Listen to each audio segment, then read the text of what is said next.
How's it? Yeah, I'm Christo, and welcome to the Diamond Cornerstone. And yeah, today we're going to look at the diamond as a theory for everything, and yeah, a new tree of life towards our age of Aquarius.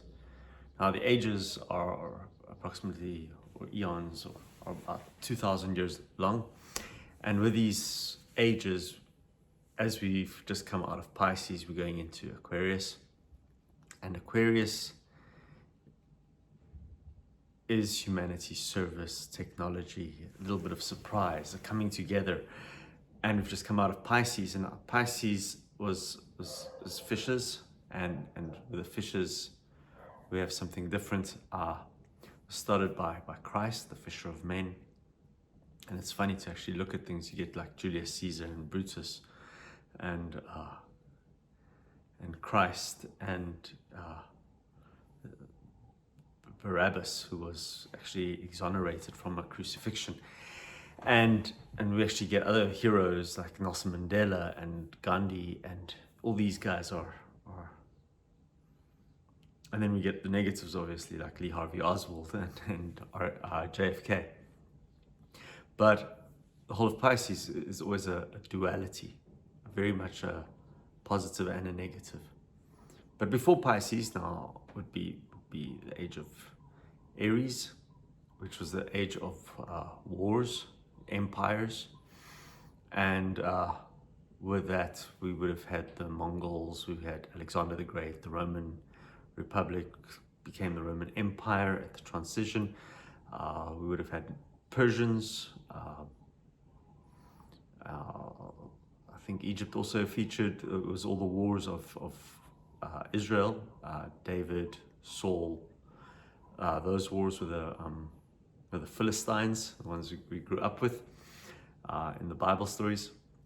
And then all this started actually at the end of the age of Taurus. And Taurus, the end of the Taurian age, was actually the Moses coming down the mountain and breaking the 10 commandments over the head of the bull, of the calf that they had created or molded. And this takes us into Taurus, and Taurus is actually where our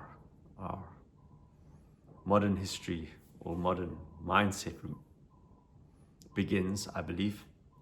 And Taurus actually set up Aries, because Taurus set up the tax system.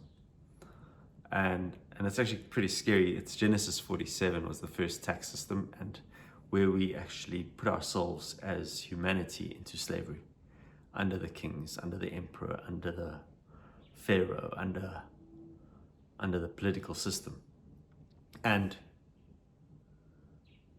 why would I say this? Okay, so Joseph, the whole Joseph story goes, and then there's 7 years of famine, and his brothers got land in Goshen, and in the first year they bought grain with gold, so to say, or bucks, money, the currency of the time. And then the second year they exchanged their livestock for grain. And as time went by, they actually went to Joseph again, and it was always their hunger, and said, we will give ourselves as slaves and we'll give back the land. And Joseph said, well, that's great, thank you. And in Genesis 47 verse 23, Joseph actually installs the first 1/5 tax. He says, for everything that you produce, 1/5 will come to Pharaoh's house. And since this, because the thing is, if you think about Aries, war, who's it? I think it's Art of War, Sun Tzu. He actually says war is expensive, not just attack, but also retreat. And all this has to be paid for by something or someone. Soldiers need to be paid, soldiers need to be fed. But the thing is, if you've got a strong tax base as set up by Joseph, and people say, no, but Joseph was just on the Canaanites. When you read the chapter, it actually says the Canaanites and the Egyptians were placed into slavery. Now that means it's basically representative of the whole Islamic world, the whole Christian world and the Judeo world. All three Abrahamic faiths are, so to say, under the same slavery of Joseph. And now the thing is, Joseph was the economist, second in charge of the preparation for the famine.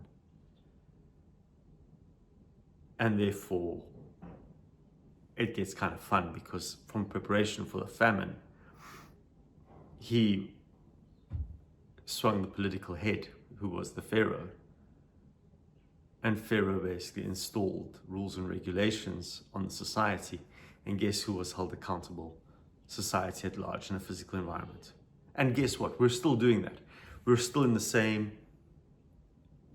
counterclockwise system, because if you think about it, the economists lobby politicians. Politicians have to do political favor for the money they've received, and that means society, and guess what? Society pays the bill.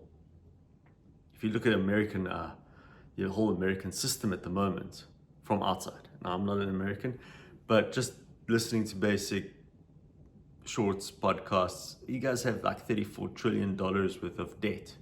That means just to maintain the interest on that amount of debt, like 50 cents to the dollar gets taxed straight, just to service the debt. That's just the interest, the compound interest. Therefore, who's being held accountable for economic, political decision made over the past 8 years? We need a new model to get the two cycles running clockwise again. The day-to-day stuff, define, task, plan, develop, do, assess, reflect, learn lessons, cut your character, your beliefs, your values, your attitudes, your behavior. But this has to go clockwise in. So suddenly we've got ourselves a rise from the shadow gray diamond into the red diamond, which is driven by vision, driven by exchange again. We don't need exchange to be money-based. Money is just currency, it's current, which is energy. So it's just a representation of exchange of energy. But look here, I can take my tomatoes and I can exchange them for carrots. It can work. I can take a bottle of honey and exchange it for bread. Now these are small things, but you can do exchange. Believe me, the guy on the supermarket on the corner, they basically are exchanging your energy through the supermarket to the wholesaler, who's exchanging your energy again to the farmers, suppliers, producers of the food. So just think in terms of energy rather money. Okay, so we've got a new vision, we've got exchange, we've got context. Well, guess what? I'm in South Africa, you're in Europe, my mates are in Australia, I've got some friends in New Zealand, I've got friends in the US, I've got friends in England. We don't have a context problem, which is actually back into Aquarius, because Aquarius is technology, it is advancement, it is bringing in, and we can connect, which is pretty amazing. We've got like this this potential right now at this dawn. We just need a model that can synergize, synchronize, synthesize how we think, how we do. Something that is cyclical, integrated, systematic, cooperation, mutual service. And that's what this is. It's a tree of life for our new age, for our age of Aquarius, our new earth. It honors everything from Taurus to here. Actually, I can go further back than Taurus. I can take it all the way back to Hermes Trismegistus, because his staff actually also fits inside between the diamonds. And it's a rise from the gray to the blue, from the shadow to the divine. But the human experience is between red and green. We just have to get the inscapes moving together. And when you look through it, you actually get your quintessence, which is the fifth element, which is the divine spark. It's my kids watching How to Train Your Dragon. It's the dragon eye. It's the kaleidoscope. It's the beautiful. And yeah, one last point. Yeah, and I've mentioned this before, is we actually get our alchemy because all four elements are here. We've got earth, fire, water, air, and the symbols were actually triangles with lines through on the air and the fire, at least the air and the earth. And if you pack that up, voila, we've got ourselves a diamond aspire.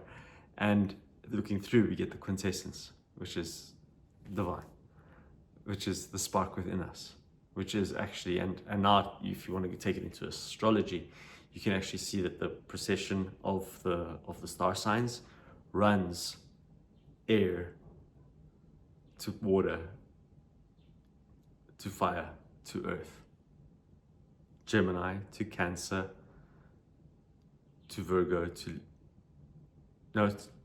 Leo, Virgo, back up to Libra. And Libra drops us down to Scorpio, Sagittarius, Capricorn, Aquarius.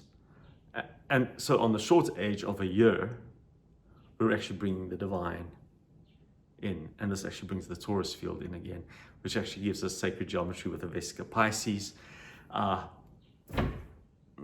I can talk for hours.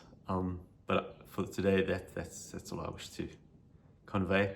I'm presenting this as a tree of life for our Age of Aquarius. Thank you, Rogerians. Thank you, Robert. Let's lay the cornerstone for our new earth.